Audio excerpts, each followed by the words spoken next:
নমস্কার বন্ধুরা, আশা করি তোমরা সকলে খুব ভালো আছো। আজকে একটি ছোট্ট কবিতা নিয়ে আলোচনা করব বলে আমার এই চ্যানেলে ফিরে আসলাম।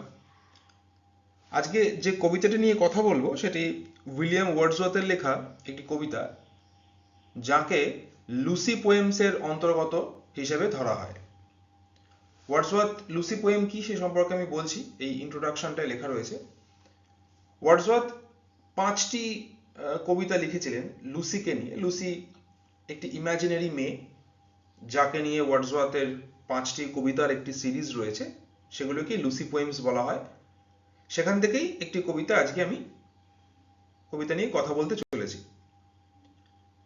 1798 এবং 1801, অর্থাৎ between 1798 and 1801, William Wordsworth composed 5 ballads about an idealized young woman named Lucy। 1798 থেকে 1801 এই সময়টার মধ্যে উইলিয়াম ওয়ার্ডসওয়ার্থ লুসি নামক একজন ইমাজিনারি মেয়েকে নিয়ে 5টি কবিতা লেখেন। To scholars and historians of Wordsworth, Lucy remains a mystery because she does not correspond to any one woman in Wordsworth's life। আসলে এই লুসি কে সেটা নিয়ে ওয়ার্ডসওয়ার্থের যারা রিসার্চ স্কলার রয়েছেন বা হিস্টোরিয়ানস রয়েছেন, তাদের মধ্যে একটা কৌতূহল ছিল। এটা শুধুমাত্র ওয়ার্ডসওয়ার্থের ক্ষেত্রে নয়, আমরা দেখেছি বিভিন্ন ক্ষেত্রে কবি সাহিত্যিকেরা যদি কোনো কাল্পনিক চরিত্র বা নারী চরিত্র নিয়ে কিছু লেখেন, তাহলে তার ব্যক্তিগত ইতিহাসটা কি সেটা জানা নিয়ে একটি আগ্রহ থেকে যায়। যেমন সুনীল গাঙ্গুলির ক্ষেত্রে নীরাকে নিয়ে প্রশ্ন হয়েছিল যে নীরা কে, বা শেক্সপিয়ারের ক্ষেত্রে শেক্সপিয়ারের যে বন্ধু যাকে নিয়ে তিনি এতগুলো সনেট লিখলেন, সেই বন্ধুটি কে, সেটা নিয়ে প্রচুর রিসার্চ চলেছে এবং পরবর্তীকালে তাদের কিছু আইডেন্টিটি খুঁজেও পাওয়া গেছে। তো এখানে লুসিকে ঠিক ফিগার আউট করা যায়নি, কারণ ওয়ার্ডসওয়ার্থের জীবনে যে সমস্ত ওয়ার্ডসওয়ার্থের জীবনে যে সমস্ত মানুষেরা ছিলেন, তাদের কারোর সঙ্গেই লুসির চারিত্রিক বৈশিষ্ট্য ঠিক মেলানো যায়নি। সে কারণেই মনে করা হয় যে Lucy is an imaginary character. Each poem follows the same basic story. যে 5টি কবিতা ওয়ার্ডসওয়ার্থ লিখছেন লুসিকে নিয়ে, প্রত্যেকটি কবিতায় মোরাললেস তার যে স্টোরি লাইন সেটা একই, অলমোস্ট একই। সেটা কি? A beloved young women dies an early death. এটি মেয়ে যাকে ওয়ার্ডসওয়ার্থ খুব স্নেহ করেন বা খুব ভালোবাসেন, সে খুব তাড়াতাড়ি মারা গেছে, সে তার প্রিম্যাচিওর ডেথ সাফার করেছে। For Wordsworth, Lucy represents a broad figure upon which to project his many passions as a quintessentially romantic poet। অর্থাৎ লুসির মধ্যে দিয়ে ওয়ার্ডসওয়ার্থ যেভাবে তার কবিতার ভাবনাগুলোকে নিয়ে এসছেন, সেগুলো প্রমাণ করে যে ওয়ার্ডসওয়ার্থ একজন কুইন্টেসেন্সিয়ালি রোমান্টিক পোয়েট, বা রোমান্টিক কবিতার যে সমস্ত বৈশিষ্ট্যগুলো আমরা দেখি, সেই বৈশিষ্ট্যগুলোর আলোতে লুসিকে তিনি উদ্ভাসিত করেছেন বলা যায়। Thus Lucy takes on a variety of roles. এর ফলে হচ্ছে কি, ওই যে 5টা কবিতা ওয়ার্ডসওয়ার্থ লুসিকে নিয়ে লিখছেন, সেই 5টা কবিতায় লুসির চরিত্রের এক এক রকম বৈশিষ্ট্য আমরা দেখতে পাচ্ছি। কখনো she is the object of unrequited love, কখনো লুসি ভালোবাসার একজন মানুষ, এভার আউট অফ রিচ, যে কিনা হাতের বাইরে, আমাদের ধরা ছোঁয়ার বাইরে। কখনো বা she is the poet's muse, কখনো লুসি ওয়ার্ডসওয়ার্থের ইনফ্লুয়েন্স হিসেবে কাজ করছে কোনো কবিতায়, arriving to provide a surge of inspiration only to depart all too soon। কোনো কোনো কবিতায় লুসি ওয়ার্ডসওয়ার্থের একজন ইনফ্লুয়েন্স হিসেবে কাজ করছে, কিন্তু ওয়ার্ডসওয়ার্থ এটাও বলছেন যে সেই ইনফ্লুয়েন্স বা ইন্সপিরেশন খুব বেশিক্ষণ থাকছে না। মানে সেই ইনফ্লুয়েন্স বা ইন্সপিরেশনটা যে সারা জীবনের জন্য তা কিন্তু নয়। She is the personification of nature in all its beauty, wildness and perfection। Of course, আমরা যখন ওয়ার্ডসওয়ার্থের কবিতা নিয়ে আলোচনা করছি এবং ওয়ার্ডসওয়ার্থের রোমান্টিক কবিতার রোমান্টিক ফিচার্স গুলো নিয়ে যখন আমরা পরিচিত, তখন এটা আমাদের কাছে খুব স্পষ্ট যে লুসির মধ্যে দিয়ে ওয়ার্ডসওয়ার্থ এই নেচারের একটা পার্সনিফিকেশন ঘটাবেন, সেটা হওয়ারই ছিল এবং লুসির ক্ষেত্রে হয়েছেও তাই। She is fantasy and dream, an imagined ideal who cannot exist in the real world. Since Lucy is an imaginary character and Lucy is the fragmentation of Wordsworth's romantic persona, সেই কারণে লুসিকে এমনভাবে project করা হয়েছে as if Lucy এই বাস্তব জগতের বা এই রিয়েল ওয়ার্ল্ডের বাসিন্দা নয়, বা সে রিয়েল ওয়ার্ল্ডে থাকতেও পারবে না, কারণ তার চরিত্রটা ভীষণ খুব খুব সাটল।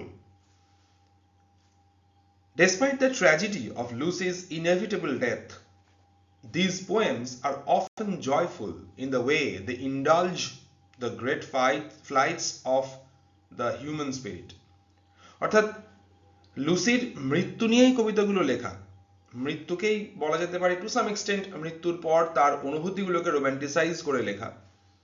তো যদিও এই কবিতায় আমরা লুসির মৃত্যু চেতনাই বারবার খুঁজে পাবো, তা সত্ত্বেও these poems are often joyful, কবিতাগুলো পড়তে বেশ ভালো লাগে, in the way they indulge the great flights of the human spirit. আমাদের মানুষ, মানব জীবন, মানব চেতন, মানব আত্মার যে ইমানসিপেশন বা মুক্তি, সেই মুক্তির ইঙ্গিত আমরা লুসি কবিতার মধ্যে পেয়ে থাকি। তো আজকের যে কবিতা, লুসি পোয়েমের একটি বিখ্যাত কবিতা, she dwelt among the untrodden ways. কবিতার লাইনটা যদি বাংলা আক্ষরিক বাংলাতে এভাবে করা মুশকিল, যদি এর ভাবার্থ করা যায়, তাহলে একটি মেয়ের কবিতা যে একটি অচেনা জায়গায় থাকতো, এমন একটি জায়গায় থাকতো যেখানে খুব বেশি মানুষের পায়ের ছাপ পড়তো না। তো এই কবিতাটি আমি বিভিন্ন স্লাইডে ভাগ করে আলোচনা করছি, যাতে আমাদের বুঝতে বা আলোচনা করতে সুবিধা হয়। শুরু করা যাক। First stanza. She dwelt up among the untrodden ways, beside the springs of Dove, a maid whom there were none to praise, and very few to love. Wordsworth বলছেন, she dwelt among the untrodden ways, beside the springs of Dove. Dove ইংল্যান্ডের একটি নদী বা সেই ঝর্ণা বলা যেতে পারে। তো সেই ঝর্ণার পাশে একটি আনট্রডেন পথ, একটি নিবিড় এলাকা যেখানে মানুষের কোলাহল নেই, খুব বেশি মানুষ যেখানে যায় না, বা বলা যেতে পারে যেখানে মানুষের পায়ের ছাপ পড়েনি, এরকম একটি প্রিমিটিভ জায়গায় লুসি থাকতো।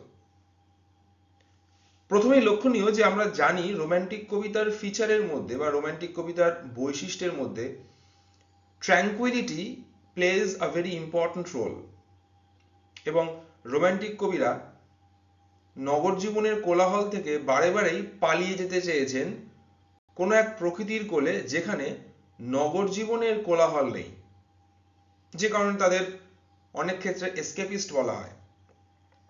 তারা পালাতে চাইতেন, তারা মনে করতেন যে এই শহর জীবন বড্ড বেশি ভারাক্রান্ত করছে তাদের এক্সিস্টেন্সকে, এবং সে কারণে they often try to escape. এখানেও কিন্তু শুরুতেই সে রোমান্টিক সেটিংটা আছে। শুরুতেই ওয়ার্ডসওয়ার্থ বলে দিচ্ছেন যে লুসি এমন একটা জায়গায় থাকতো যেখানে মানুষের পায়ের ছাপ তেমন ভাবে পড়েনি, বা পড়েনি বললেও চলে। A maid whom there were none to praise, একটি মেয়ে যাকে যেহেতু কেউ চিনত না, সেহেতু তার পিওরিটি, তার এসেন্স, তার বিউটি, এগুলোকে নিয়ে প্রশংসা করবার মতো কেউ ছিল না, বা এগুলো নিয়ে কবিতা লেখবার মতো কেউ ছিল না। and very few to love, যেহেতু তাকে কেউ চিনত না, যেহেতু লুসি নগর জীবনের ভিড় সরিয়ে একদম আনট্রডেন একটি জায়গায় থাকতো, তাকে ভালোবাসবারও কেউ ছিল না। তো লুসির চরিত্রের মধ্যে যে একাকিত্ব, লুসির এক্সিস্টেন্সটার মধ্যে যে একাকিত্ব, সেই একাকিত্বের ইঙ্গিত কিন্তু প্রথম স্ট্যান্জাতেই ভীষণভাবে দিয়েছেন, এবং এটা দেওয়ার মধ্যে দিয়ে ওয়ার্ডসওয়ার্থ যেটা করলেন, রোমান্টিক কবিতার যে ফিচার্স সেগুলোকে আরেকবার রিডিফাইন করলেন।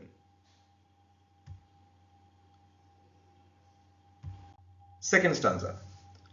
A violet by a mossy stone, half hidden from the eye, fair as a star when only one is shining in the sky. এই স্ট্যান্জায় যেভাবে তিনি নেচারের বর্ণনার সাথে সাথে লুসির সৌন্দর্য ব্যাখ্যা করছেন সেটা খুব স্ট্রাইকিং। তিনি বলছেন আ ভায়োলেট বাই আ মসি স্টোন, একটা মসি স্টোনের মাঝখানে, চারিদিকে একটা সবুজ শ্যাওলা ধরা পাথরের মাঝখানে একটা বেগুনি রঙের যদি কোনো পাথর থাকে, ভায়োলেট থাকে, তাহলে সেটা যেভাবে সেই সবুজের মধ্যে ঢাকা পড়ে যায়, সেভাবেই লুসিও ওয়াজ half hidden from the I. আমাদের এই জনমানুষের চোখ, সেই চোখের থেকে লুসি আলাদা ছিল। এখানে একটু যদি আমরা অন্যভাবে ভাবি, তাহলে লরা মালভি বলে একজন ক্রিটিক রয়েছেন, যার গেজ থিওরি বা থিওরি অফ গেজ, এটা ইংরেজি সাহিত্যে অত্যন্ত বিখ্যাত একটি আলোচনার বিষয়। এই তত্ত্বটা বিশাল বড়, কিন্তু এর ওভার সিম্পলিফাইড, আমি যেটা বলছি এটা অবশ্যই ওভার সিম্পলিফিকেশন হয়ে যাচ্ছে, কিন্তু আমাদের এই, যেহেতু আমি ইউটিউবে কথাটা বলছি, যে লরা মালভি বলছেন যে পুরুষের চোখগুলো একটা ক্যামেরার মতো, এবং যেহেতু আমাদের এই সমাজটা পুরুষতান্ত্রিক সমাজ, তো এখানে একজন নারীকে যখন একজন পুরুষ দেখছেন, তার দেখাটা অনেক বেশি সে নারীকে অবজেক্টিফাই করে। মনে রাখতে হবে, ফার্স্ট স্টানজায় এই কবিতায় ওয়ার্ডসওয়ার্থ লুসিকে মেইড বলছেন। মেইড শব্দটার কিন্তু একটা পয়েগন্যান্ট মিনিং রয়েছে। Maid, that means someone who doesn't have the experience of sexuality. তো পরের স্ট্যান্জায় যখন তিনি বলছেন যে half hidden from the I, তার মানে আমাদের হিউম্যান চোখ, পুরুষতান্ত্রিক সমাজের পুরুষের যে গেজ, সেখান থেকে লুসিকে লুকোনো ছিল। লুসি সেখান থেকে নিজেকে বাঁচাতে পেরেছিল, বা লুসি নিজেকে আড়াল করতে পেরেছিল। The next comparison is rather very striking. তিনি বলছেন fair as a star when only one is shining in the sky. So লুসিকে বলা হচ্ছে সে আকাশের একটি নক্ষত্রের মতোই উজ্জ্বল, কিন্তু কোন আকাশের নক্ষত্র বা কোন নক্ষত্র? সেই নক্ষত্র যে একাই একটি অন্ধকার আকাশে বিচরণ করছে।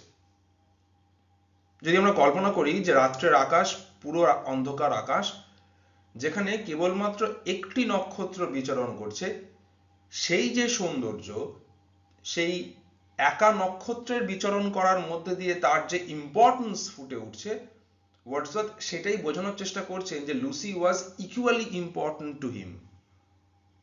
এবং লুসির সৌন্দর্যও অন্ধকার ফাঁকা আকাশে একটি মাত্র নক্ষত্র জ্বলে থাকার মতো। খুব বিউটিফুল একটি সিমিলি এখানে ওয়ার্ডসওয়ার্থ ইউজ করছেন লুসির সৌন্দর্যকে ব্যাখ্যা করার জন্য। Last স্ট্যান্জা। She lived unknown, and few could know when Lucy ceased to be. But she is in her grave, and oh, the difference to me.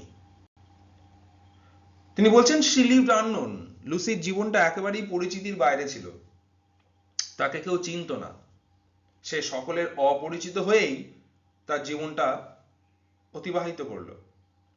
And few could know when Lucy ceased to be. এবং যেহেতু কেউ চিনত না, তাই প্রায় কেউই জানতে পারেনি যে কখন লুসি মারা গেল। But she is in her grave. এখন লুসি তার কবরে শুয়ে রয়েছে।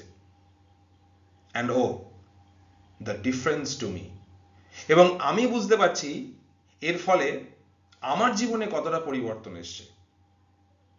এই যে লুসি একা একাই বাঁচলো, একা একাই বড় হলো, তার সামগ্রিক যাপন চিত্রে আর আশেপাশে কেউ নেই, এবং সে কারণে সে যখন মারা গেল কেউ জানতেও পারলো না যে লুসি কিভাবে মারা গেল বা কখন মারা গেল। কিন্তু ওয়াটসওয়ার্থ বলছেন যে তিনি যেহেতু জানেন যে লুসি এখন তার কবরের মধ্যে রয়েছে, তিনি বুঝতে পারছেন লুসির অ্যাবসেন্সটা তার কাছে কতটা মারাত্মক, লুসি না থাকাটা তার কাছে কতটা ডিফিকাল্ট, সেটা অ্যাকসেপ্ট করাটা যে কতটা ডিফিকাল্ট সেটা তিনি এখন বুঝতে পারছেন, যেটা আর কেউ বুঝতে পারছে না। এইটুকুই এই কবিতাটি। এই কবিতার ইন্টারপ্রিটেশন আরো অনেক রকম ভাবে এটাকে ব্যাখ্যা করা যেতে পারে, এটা আলোচনা করা যায়, কিন্তু বারে বারে যে কথাটা বলি আমি, যে আমি যখনই কোনো কন্টেন্ট নিয়ে আলোচনা করি আমাকে ইউটিউবের পরিসরটাকে নিয়েও ভাবতে হয়। ফলে আজকের আলোচনা আমি খুব বেশি বড় করছি না, ইলংগেট করছি না আমি, কারণ এই কবিতাটি আমার মনে হয় বোঝবার জন্য যেটুকু প্রয়োজন সেটুকু আমার বলা হয়ে গেছে। তো আমি চেষ্টা করব লুসি পোয়েমের বাকি কবিতাগুলোকে নিয়ে আলোচনা করার। তোমরা অবশ্যই জানিও তোমাদের কেমন লাগলো, তোমাদের মতামত আমার কাছে খুব গুরুত্বপূর্ণ। এবং যদি মনে হয় যে আমার এই একাডেমিক চ্যানেলের কন্টেন্টগুলো তোমাদের ভালো লাগছে, অবশ্যই কমেন্ট করে জানিও। কোনো সাজেশন থাকলে সেটাও আমাকে অবশ্যই জানিও, আর আমার চ্যানেলটির একটু পাশে থেকো। Thank you. খুব তাড়াতাড়ি দেখা হবে আরো অন্য কোনো কন্টেন্ট নিয়ে। ভালো থেকো সকলে।